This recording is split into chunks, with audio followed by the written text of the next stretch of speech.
Today, we're going to discuss the issue of problematic pornography use. I'm Dr. Rena, a urologist and pelvic surgeon. If you're new to this channel, I share videos about urologic health, bladder health, sexual wellness, and many other related topics.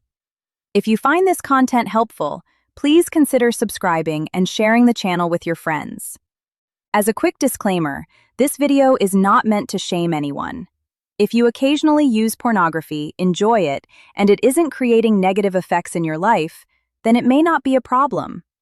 However, if you find yourself using pornography regularly, feeling strong urges to watch it, or skipping normal daily activities, like going to work or spending time with friends, there could be a concern.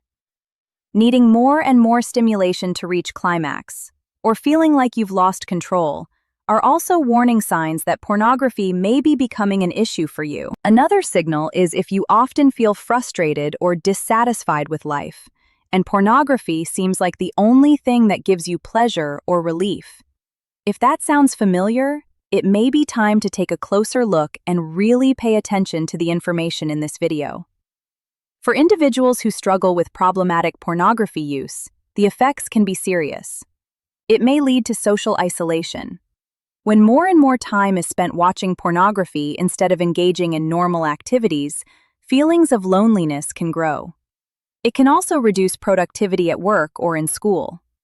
In some cases, it may contribute to mental health challenges, such as depression or anxiety.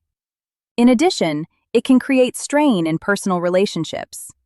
And if you are spending significant amounts of money purchasing pornography, it can even lead to financial difficulties. Over time, people may end up spending more money than they can afford on this habit. So if you feel you may fall into this category, what steps can help break the cycle? The first and most important step is removing access to pornography. Delete any saved content from your computer or phone, clear bookmarks, and block the websites so they are no longer easily available. It's also helpful to find an accountability partner. Someone you trust who can check in with you and ask honestly, "Did you use it today?" Being open and truthful with that person can make a big difference. The third step you can take is identifying the cues that trigger your desire to use pornography. Pay close attention to what is happening when the urge appears. Are you feeling depressed, bored, sad, or lonely? What exactly is bringing on that urge? Is there a certain situation or routine that tends to happen right before you decide to watch pornography? The fourth step is recognizing what happens in your body when the urge itself begins. Notice how you physically feel in that moment. Do your muscles tighten? Does your heart start beating faster? Do you feel an uncomfortable sensation in your chest or stomach? Pay attention to that sensation. That's your urge feeling. Once you clearly recognize that feeling, acknowledge it.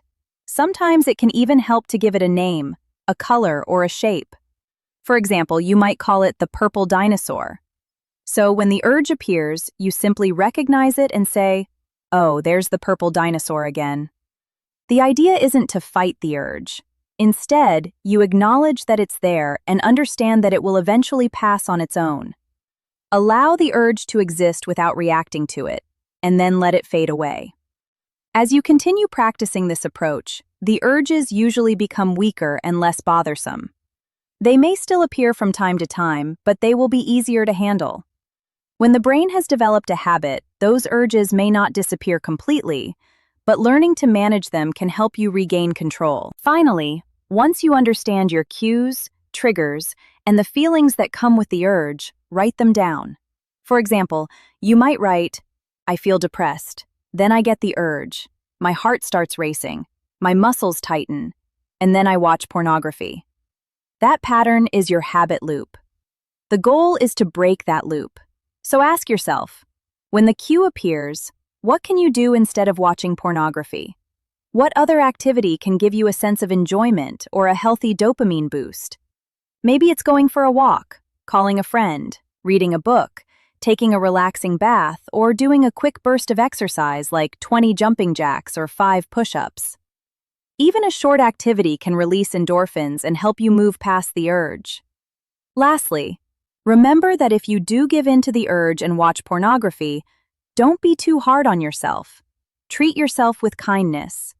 Progress rarely happens in a straight line, and setbacks can occur. Keep practicing these strategies. Keep writing down your triggers and patterns, and stay committed to improving. Over time, it does get easier. If none of these approaches seem to help, there are still other options available. You may want to seek professional support from a psychologist. They might recommend treatments such as cognitive behavioral therapy, or in some cases, medications like antidepressants, mood stabilizers, or naltrexone, which is sometimes used to reduce cravings in certain types of dependency. I hope you found this video helpful. Thank you so much for watching, and as always, remember to take care of yourself, because you truly deserve it.